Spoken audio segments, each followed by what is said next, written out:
Le handicap intellectuel, un terme qu'on entend souvent, mais qu'est-ce que ça veut dire vraiment? On pense parfois avoir une idée précise, mais en réalité c'est bien plus complexe. Alors aujourd'hui, on va essayer de voir ensemble ce qui se cache vraiment derrière ces mots. Voilà, la question est posée. De quoi on parle au fond quand on dit handicap intellectuel? C'est la question de départ. Et comme on va le voir, la réponse est loin, très loin d'être simple.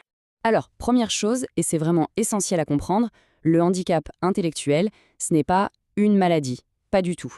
C'est plutôt un terme un peu général qui désigne en fait une très grande diversité de situations. C'est ça le vrai point de départ.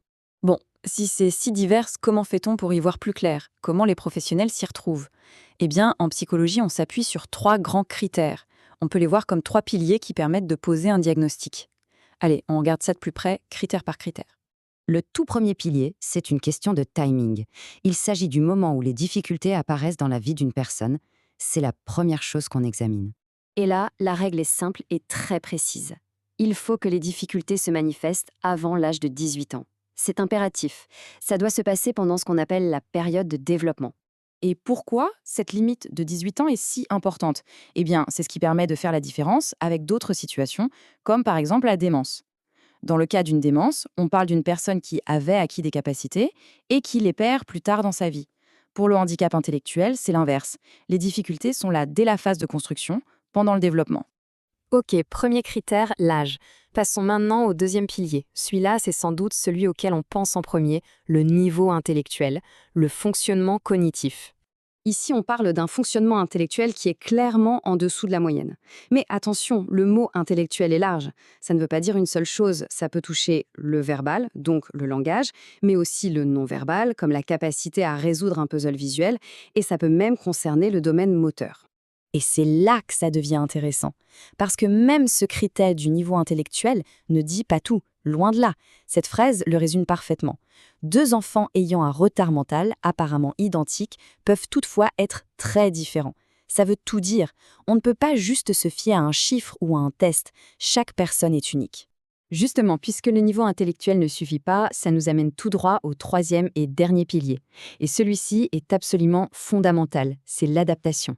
En d'autres mots, comment la personne s'en sort dans la vie de tous les jours. Concrètement, ça veut dire quoi l'adaptation? On va regarder des choses très pratiques. Est-ce que la personne est autonome pour sa toilette, pour s'habiller? Et puis, il y a tout l'aspect social. Comment se passent les interactions? Est-ce que les règles de vie en groupe sont bien comprises?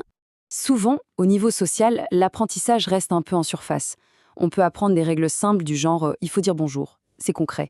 Mais comprendre le pourquoi, saisir les non-dits, l'ironie, toute la complexité d'une conversation, ça, c'est une autre paire de manches. Cet exemple est parfait pour illustrer ça. Il rira parce que les autres rient, mais sans comprendre véritablement pourquoi. On voit bien la différence ici. Il y a l'imitation d'un côté, je fais comme les autres, et la compréhension de l'autre.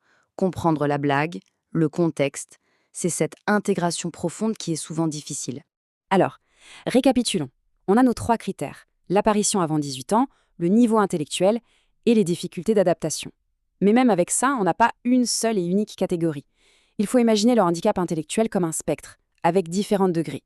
En pratique, les cliniciens parlent de 4 grands niveaux pour se repérer: léger, moyen, sévère et profond. En gros, plus on avance dans ces niveaux, plus le besoin d'aide et d'accompagnement au quotidien est important, allant d'un soutien ponctuel à une aide de tous les instants. Et pour conclure, on voit bien qu'au-delà des critères et des diagnostics, ce sujet nous renvoie à des questions beaucoup plus vastes. Comme le dit cette phrase, ça interroge les fondements de notre nature humaine et de notre intelligence. En cherchant à comprendre le handicap intellectuel, finalement, c'est un peu nous-mêmes et notre propre définition de l'intelligence qu'on interroge.